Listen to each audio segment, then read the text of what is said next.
വലിയ സുഖമുള്ള പരിപാടിയാണ്. ആണോ? അല്ല.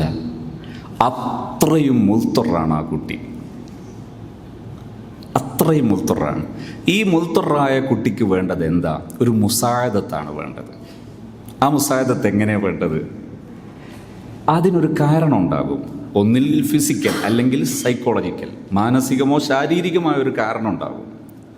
മാനസികമായ എന്ന് പറഞ്ഞാൽ ഒരു നിസ്കാരത്തോടുള്ള റഗ്ബത്ത് ആ കുട്ടിയുടെ കൽബിൽ ഉൽപ്പാദിപ്പിക്കുന്നിടത്ത് നമുക്ക് ചെറിയ അശ്രദ്ധ. ഈ കുട്ടിയുടെ കൽബിൽ നിസ്കാരത്തോടുള്ള റഗ്ബത്ത് ഉൽപ്പാദിപ്പിക്കാൻ നമ്മൾ എന്ത് ചെയ്തു? മുത്തഖസ്സിസനെ വല്ലതും ചെയ്തിട്ടുണ്ടോ? അവിടെ നമ്മുടെ ഇൻപുട്ട് എന്താണ്?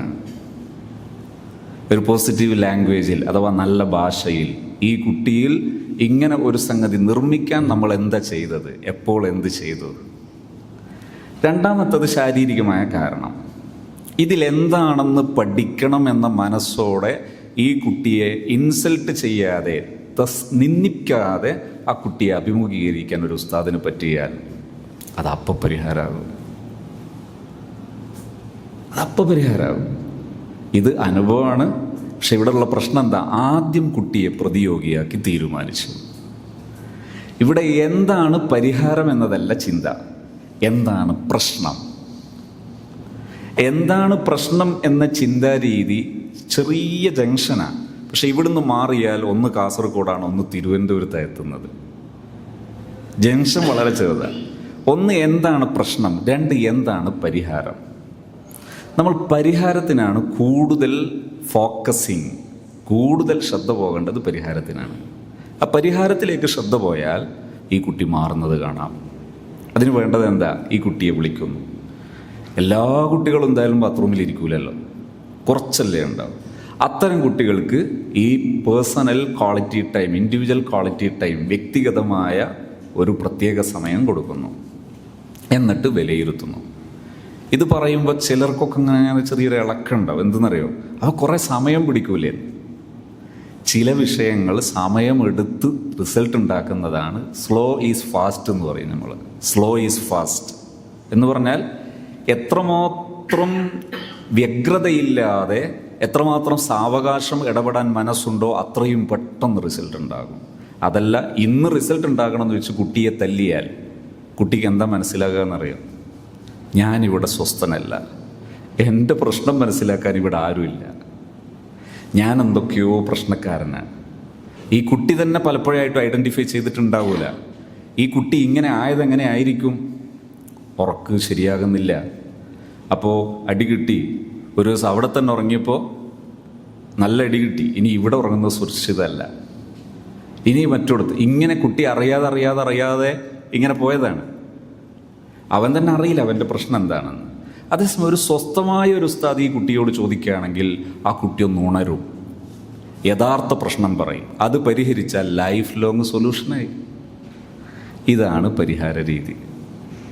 ഇവിടെ ഒന്നാമതായി കുട്ടികളിൽ താല്പര്യം ഉൽപ്പാദിപ്പിക്കാൻ ചെയ്യുന്നത് സമീപനമാണ്. സമീപനം എന്ന് പറഞ്ഞാൽ ഒരു കുട്ടി ആദരിക്കപ്പെടുന്നു, കുട്ടി പരിഗണിക്കപ്പെടുന്നു. ആ കുട്ടിയിൽ ഉണ്ടാകേണ്ട പ്രധാന മാറ്റങ്ങൾ എപ്പോഴും ഇതിൽ ഒരു 3-4 പ്രധാന കാര്യങ്ങൾ വേണമെങ്കിൽ ഒറ്റ വാക്കിൽ ഒന്ന് നോട്ട് ചെയ്താൽ അത് ഉപകാരപ്പെടും. ഒന്ന്, ക്വാളിറ്റി ടൈം. ക്വാളിറ്റി ടൈം രണ്ട് ടൈപ്പ്. ഒന്ന് ഇൻഡിവിജ്വൽ അഥവാ ഫർദൻ, വ്യക്തിഗതം. രണ്ട്, ജംഅൻ, ഗ്രൂപ്പായിട്ട്. ഫർദൻ വ ജംഅൻ. രണ്ടാമത്തെ കാര്യമാണ് റിവാർഡ് സിസ്റ്റം. റിവാർഡ് സിസ്റ്റം എന്ന് പറഞ്ഞാൽ കുട്ടികളിൽ നടക്കേണ്ട പ്രത്യക്ഷമായി വിലയിരുത്താവുന്ന, ഒരു വിസിബിളായ പ്രത്യക്ഷമായി വിലയിരുത്താൻ കഴിയുന്ന കാര്യങ്ങൾ, അത്തരം കാര്യങ്ങൾ വിലയിരുത്തി അതിന് പ്രത്യേക പോയിന്റ് കിട്ടുന്ന ഒരു സിസ്റ്റം. ഇതാണ് റിവാർഡ് സിസ്റ്റം. ഇതിന് മാതൃക ധാരാളം നബി സല്ലല്ലാഹു അലൈഹി വസല്ലം തങ്ങളുടെ ശൈലികളിൽ കാണാം, ധാരാളം കാണാം. 3,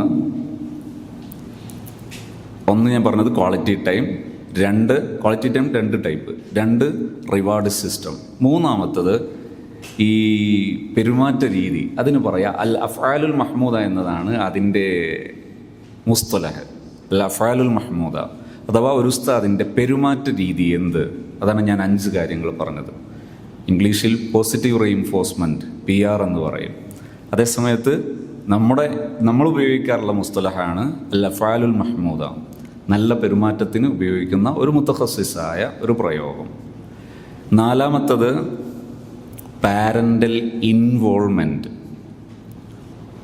പിന്നീട് അവസരോചിതമായിട്ട് വിശദീകരിക്കാം. Parental involvement.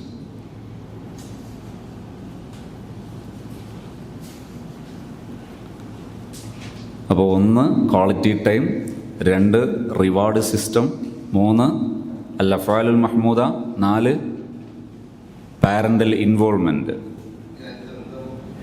ഈ കാര്യങ്ങളാണ് ഒരു സ്ഥാപനം ടോട്ടലി ഞാൻ നേരത്തെ പറഞ്ഞ സംഗതി ഉണ്ടല്ലോ, ഫിൽജുംല എന്താകണമെന്ന് പറഞ്ഞല്ലോ, ഒരു പഠനം അധ്യാപനം എന്താകണം, അത് സ്ഥിരപ്പെടുത്താൻ ഉപയോഗിക്കുന്ന പ്രധാന ടൂളുകൾ ഈ പറഞ്ഞ കാര്യങ്ങളാണ്. പ്രധാന ടൂളുകൾ ഇത് ഇൻ്റഗ്രേഷൻ, ഇതിൻ്റെ തതവ്വുർ, ഇതിൻ്റെ ഒരു പുരോഗമിപ്പിക്കൽ. ആ പുരോഗമിപ്പിക്കുന്നതിൻ്റെ ഖദറനുസരിച്ച് ഒരു സ്റ്റാൻഡേർഡായിട്ട് നമ്മുടെ എഡ്യൂക്കേഷണൽ സിസ്റ്റം, നമ്മുടെ വിദ്യാഭ്യാസ സംവിധാനം നമുക്ക് കൊണ്ടുപോകാൻ കഴിയും. ഇത് സമയമെടുത്ത് വിശദീകരിക്കാൻ ചിലപ്പോൾ നമ്മുടെ ചർച്ചയ്ക്കിടയിൽ പറ്റിക്കോളണമെന്നില്ല.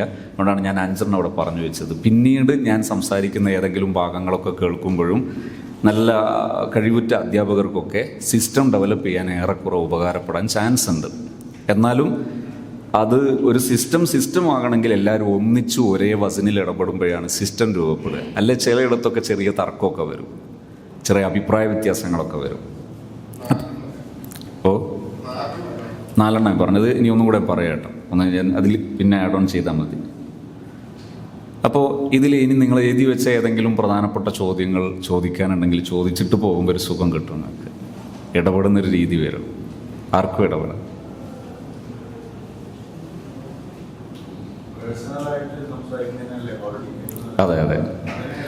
അതെ, അതാ ചോദ്യം. ബാക്കി ഗ്രൂപ്പ് ക്വാളിറ്റി ടൈം പേഴ്സണൽ എന്നതല്ല, ശ്രദ്ധ കൊടുക്കുക എന്നാണ്. അതിന് പറയാം അൺഡിവൈഡഡ് അറ്റൻഷൻ എന്നാണ് പറയാം.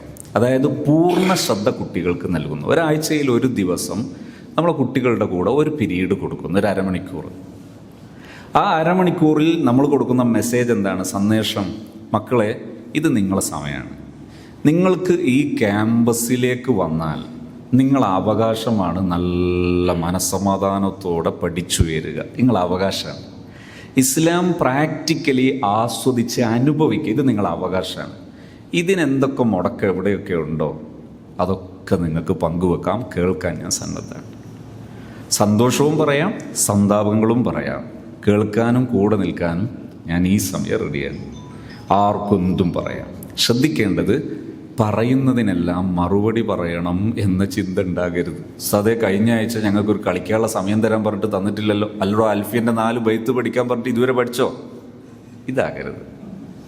അവരെന്താണോ പറയുന്നത് ഇൻറ്റൻഷൻ ബേസ്ഡ് ലിസണിങ്, അതായത് അവരുടെ നീയത്തനുസരിച്ച് കേട്ടുകൊടുക്കുക.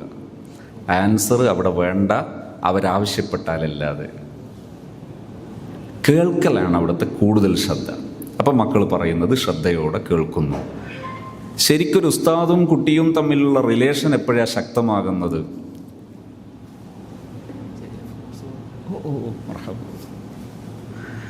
ഒരു ഉസ്താദിൻ്റെ ബന്ധം എപ്പോഴാണ് ശരിയാകുന്നത്? ഒരു കുട്ടിയോടൊരു ഹറാമ് ചെയ്തു പോയി. ഹറാമ് ചെയ്തു പോയാൽ കുട്ടി ഇങ്ങനെ ആലോചിക്കുക, ഇതാരോടെ പറയാ, ഒന്ന് കരകയറണമല്ലോ. ആദ്യം കുട്ടിയുടെ മനസ്സിൽ തബാദുറാകുന്ന വജ്ഹ് ഉസ്താദിൻ്റെതാണോ? ഉസ്താദ് സ്വഹീഹാണ്. ഉസ്താദ് എൻ്റെ ഉസ്താദിനോട് പറയാം, എൻ്റെ ഒരു അപാകത എൻ്റെ ഉസ്താദിൻ്റെ അടുത്ത് പറഞ്ഞിട്ട് തഹ്സീനാക്കി എടുക്കാം. ഏതുപോലെ സയ്യിദുനാ മാഇസ് റളിയല്ലാഹു അൻഹു മുത്തുനബി സല്ലല്ലാഹു അലൈഹി വസല്ലം തങ്ങളുടെ അടുക്കൽ വന്നിട്ട് പറയുന്നു, ഇന്നി വഖഅതു അല ഇംറഅത്തിൻ ലഅല്ലക ഖബ്ബൽത ലഅല്ലക നളർത എന്നൊക്കെ നബികൾ പറയുന്നുണ്ട്. പക്ഷെ അവിടുത്തെ ഒരു പ്രധാനപ്പെട്ട ഒരു കാര്യം എന്താ? അത്രയും വലിയൊരു വിഷയമായിട്ട് പോലും അത് ഹബീബായ റസൂലുള്ളാഹി സ്വല്ലല്ലാഹു അലൈഹി വസല്ലം തങ്ങൾ ബാപ്പയേക്കാൾ ഉമ്മയേക്കാൾ എല്ലാവരെക്കാളും ജീവനേക്കാൾ ഇഷ്ടപ്പെടുന്ന ആ നേതാവിൻ്റെ അടുക്കൽ അത് ചെന്ന് പറയാൻ, അത് നമുക്ക് ഇത്തിബായനുള്ളതാണ്. നമ്മുടെ മക്കൾക്ക് നമ്മൾ കൊടുക്കുന്ന മെസ്സേജ്, മക്കളെ നിങ്ങൾക്കൊരിക്കലും എന്നെ പേടി ആവശ്യമില്ല, ഞാൻ നിങ്ങളുടെ ആളാണ്, നിങ്ങൾക്ക് ആവശ്യമുള്ളത് നേടിത്തരാൻ നിങ്ങളെ കൂടെ നിൽക്കലാണ് എൻ്റെ പ്രധാനപ്പെട്ട ഡ്യൂട്ടി. 5-മത്തെ എന്താ അറിയോ? IDR, individual detailed report. ഈ 5 കാര്യങ്ങളാണ്. ഈ 5 കാര്യങ്ങളുണ്ടെങ്കിൽ ടോട്ടലി സംഗതി സംഭവമാക്കിയെടുക്കാം. അതെത്രമാത്രം നമ്മൾ മോൾഡ് ചെയ്യുന്നുണ്ടോ അത്രയും അത് ഉഷാറാവും. ഇത് വിശദീകരിച്ചാൽ അതൊരു കേവലം ഒരു സങ്കീർണമായ ക്ലാസ്സായി പോകുന്നത് കൊണ്ട് ഇപ്പം ഞാൻ അധികം വിശദീകരിക്കുന്നില്ല. കാരണം ഒന്ന് വിശദീകരിക്കുമ്പോൾ തന്നെ ഏകദേശം ഒരു 2-3 മണിക്കൂറങ്ങായി പോകും. അതുകൊണ്ട് വിശദീകരണം ഞാൻ പരമാവധി ആവശ്യത്തിലേക്ക് ചുരുക്കാം, ആവശ്യമുള്ള മേറ്ററിലേക്ക് ചുരുക്കാം. അല്ലെങ്കിൽ നിങ്ങൾക്ക് ഒരിക്കലും ക്ലാസ് തന്നെ എന്തോ പറഞ്ഞു പോയി എന്നുള്ളൊരു തോന്നലുണ്ടാകാൻ ചാൻസ് ഉണ്ട്. പക്ഷേ ഈ 5 കാര്യങ്ങളാണ് ഒരു സ്ഥാപനത്തെ, ഒരു മഅഹദിനെ നാം ഒരു ഉയർന്ന നിലവാരത്തിലേക്ക് കൊണ്ടുവരാൻ ഉപയോഗിക്കേണ്ടത് ഈ 5 സാധനങ്ങളാണ്. അതിലെന്ത് സംഭവിക്കണമെന്ന് ഞാൻ ആദ്യം പറഞ്ഞു. ഒരു തദ്രീസ് നടക്കുമ്പോൾ മുദരിസിനോ മുതഅല്ലിമിനോ 2 കൂട്ടർക്കും സന്തോഷം അനുഭവപ്പെടണം. അതേസമയത്ത് കിട്ടേണ്ടത് കിട്ടണം. അതിൻ്റെ കഥവും ഞാൻ നേരത്തെ പറഞ്ഞിട്ടുണ്ട്. അത് പറയാം. നമ്മളെ സ്ഥാപനത്തിലൊരു കുട്ടി വന്നാൽ ഈ കുട്ടിയെ പഠിപ്പിക്കുക എന്ന് മാത്രം ലക്ഷ്യം വെക്കുന്ന പഠന സംവിധാനം, അതൊരു വളരെ എന്തതിനെക്കുറിച്ച് പറയേണ്ടെന്നുള്ള പ്രയോഗം എനിക്കറിയില്ല, ഒരു പോയത്തെ പരിപാടിയാണ്. ഒരു കുട്ടി നമ്മുടെ സ്ഥാപനത്തിലേക്ക് വന്നാൽ ഈ കുട്ടിയുടെ വീട് എങ്ങനെ എന്നത് ഉസ്താദ് അറിയണം. പക്ഷെ അത് ഉസ്താദിനൊരു ഭാരമാകാൻ പാടില്ല. എങ്ങനെയാണ് അറിയേണ്ടത്? IDR ആണ് അതിൻ്റെ ഒരു രൂപം. IDR ഒരു ധാത്തു ഔജുഹിൻ, മൾട്ടിപ്പിൾ ഫേസ് ഉള്ള ഒരു സംവിധാനമാണ്. അതെന്താ അറിയോ? ഇൻഡിവിജ്വൽ ഡീറ്റെയിൽ റിപ്പോർട്ട് എന്ന് പറഞ്ഞാൽ ഒരു ബുക്ക്, ഒരു നോർമൽ ഒരു നോട്ട് ബുക്ക്, നമുക്ക് ഉത്തരവാദിത്തമുള്ള ഒരു 30 കുട്ടി. ഈ 30 കുട്ടികളുടെ ഓരോ കുട്ടിക്കും ഓരോ പേജ് ആദ്യം തന്നെ റിസർവ് ചെയ്ത് വെക്കുന്നു.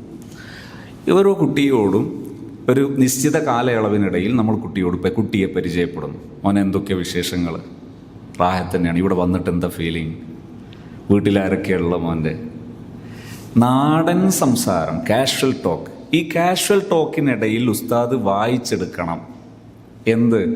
വീട്ടിൽ രക്ഷിതാക്കളുടെ ആത്മീയ നിലവാരം എന്ത്, സാമ്പത്തിക നിലവാരം എന്ത്, പരസ്പര ബന്ധം എന്ത്, ഭൗതിക വിദ്യാഭ്യാസം എന്ത്, ജോലി എന്ത്, ഇതെല്ലാം ഉസ്താദ് വായിച്ചെടുക്കണം.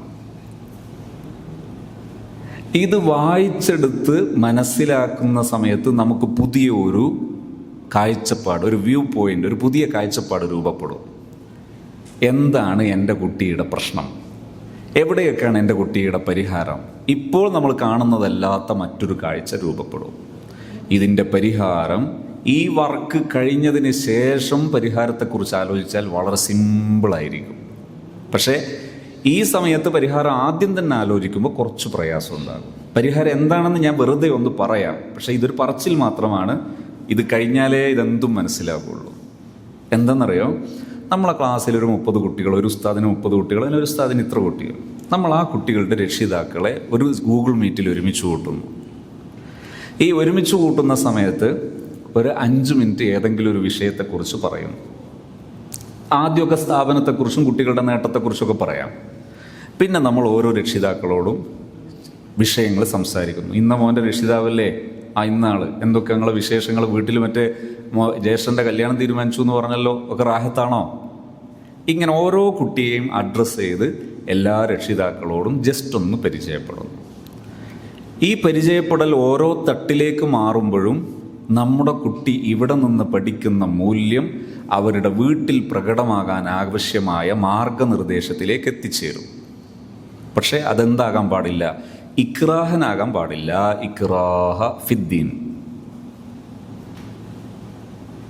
ഇത് പ്രഥമ ദൃഷ്ടിയെ മനസ്സിലാക്കാൻ പ്രയാസമാണ്. ഇതുകൊണ്ടാണ് ഞാൻ ഈ മേഖലയെക്കുറിച്ച് പറഞ്ഞത്. മിനിമം 6 മണിക്കൂറുള്ള മുഹാവറ നടക്കുമ്പോഴേ മനസ്സിതിനെ അംഗീകരിക്കും. അല്ലെങ്കിൽ ഭയങ്കര ഭാരം. ചെയ്താൽ ഏറ്റവും എളുപ്പം. കാരണം ഓവർ റിസ്ക് ഇല്ല, കൂടുതൽ സമയം വേണ്ട, ഒരു 30 കുട്ടികൾ സ്ഥാപനത്തിലേക്ക് വരികയാണെങ്കിൽ എന്തൊക്കെ റിസ്ക് ഉണ്ട്. ഇതൊരു റിസ്ക്കും ഇല്ല. ഏത് സ്ഥലത്തുള്ള രക്ഷിതാവും വരും. ഗൾഫിലുള്ളതും അല്ലെങ്കിൽ മദ്രാസിലുള്ളതും ബാംഗ്ലൂരിലുള്ളതും നാട്ടിലുള്ളതും ജോലി ചെയ്യുന്ന എല്ലാവരും വരും. അരമണിക്കൂറോ 40 മിനിറ്റോ ആയാൽ.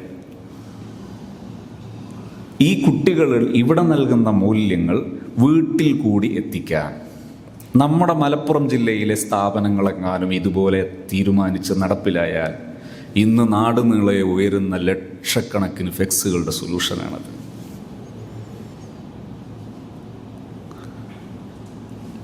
രാത്രി 2 മണിവരെയും 3 മണിവരെയും നമ്മുടെ പ്രിയപ്പെട്ട യുവത്വത്തിൻ്റെ മൂല്യമുള്ള സമയം ആ രാത്രി മാത്രമല്ല നഷ്ടമാകുക, തൊട്ടടുത്ത പ്രവൃത്തി ദിവസവും എത്ര കോടികളുടെ നഷ്ടമാണ്.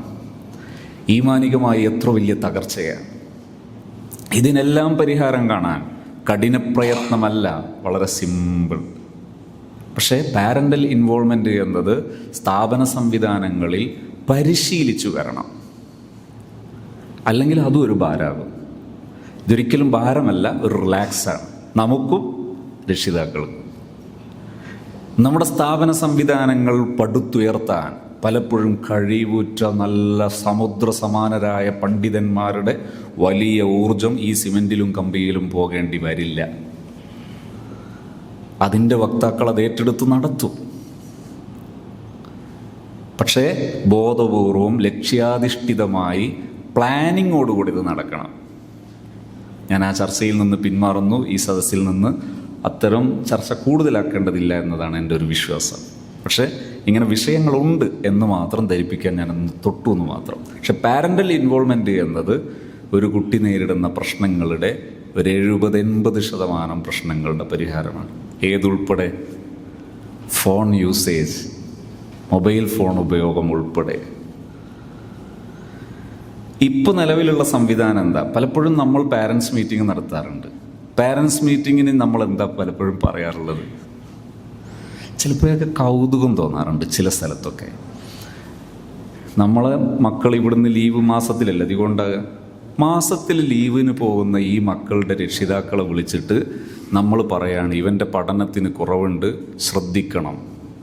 ആരോട്? പാരൻസിനോട്. വൈദും ജിദ്ദൻ, വളരെ അകലമായ ഒരു സാധ്യതയാണ് ഇത് രക്ഷിതാക്കൾ ശ്രദ്ധിക്കേണ്ടത്. ചിലപ്പോൾ നമ്മൾ പറയും, നല്ല കുശാഗ്ര ബുദ്ധിയുള്ള ആൾക്കാർ പറയും, എന്താ അറിയോ, അത് അവർ ലീവിനൊക്കെ വല്ലാതെ വിളിക്കാതിരിക്കാനാണ്, കല്യാണത്തിന് ക്ഷണിക്കാതിരിക്കാനാണ്.